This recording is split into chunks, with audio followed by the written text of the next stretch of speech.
Hey guys, Ryan here. In today's video, I'm going to talk about why people are always seemingly caught off guard in no man's land and how to hopefully fix that. So the very first thing we're going to talk about is you need to identify cover immediately.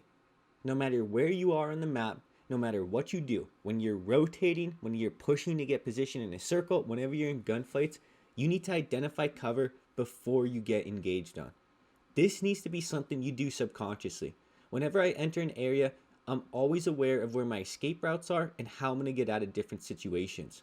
Because when you're playing Warzone, you can't predict where all of your enemies are going to be. And if you aren't aware of where the nearest cover is, if you aren't playing close to cover, you're just going to die. I mean this, guys. When you are starting to rotate, you need to hug something that resembles cover to some degree, but you need to plan escape routes.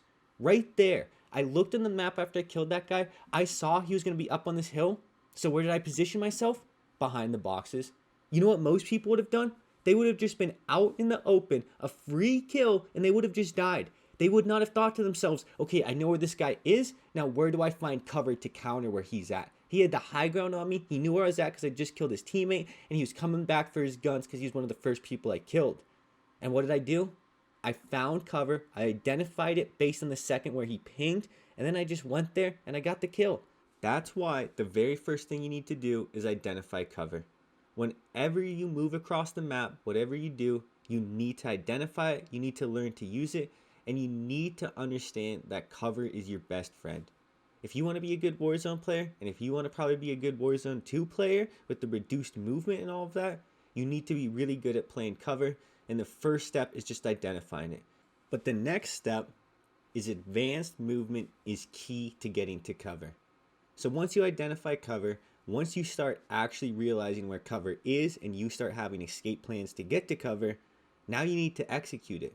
And this begins with having fast reactions and actually understanding advanced movement. Things like slide cancels, bunny hops, learning to snake, learning to drop shot. All of these things are going to save your life. They're going to help you get to cover. And these are the things people don't realize. One of the reasons you die because you don't do the little pivot is what I call it. When you watch a lot of my clips, I'll get shot, you'll see me stim, I'll look left, I'll look right, and then I'm gone. I'll slide cancel one direction, I'll completely juke them and break their legs, and I call it a pivot because what you're doing is you're pivoting left, you pivot right, maybe you pivot left again, whatever. The whole point is it's called the pivot. It's kind of a more advanced movement technique because you need kind of a high sensitivity and you need to know what to do out of it.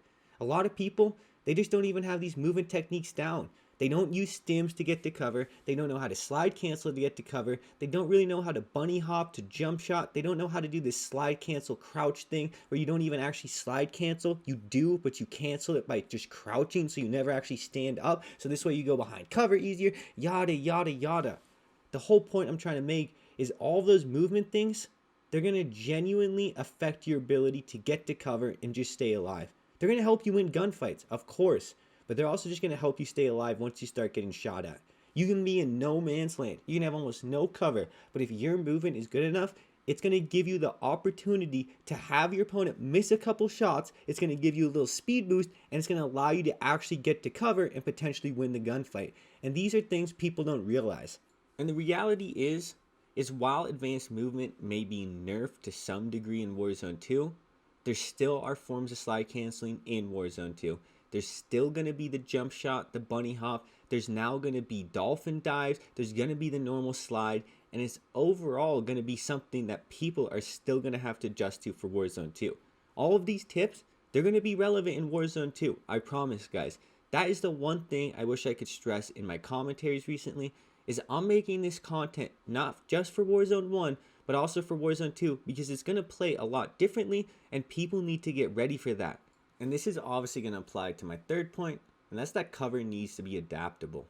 The reality of games like Warzone, Warzone 2, and even on the smaller maps like Rebirth and Fortune's Keep, is there are too many variables to actually account for, and you need to be ready for anything, and this is where you need to be adaptable.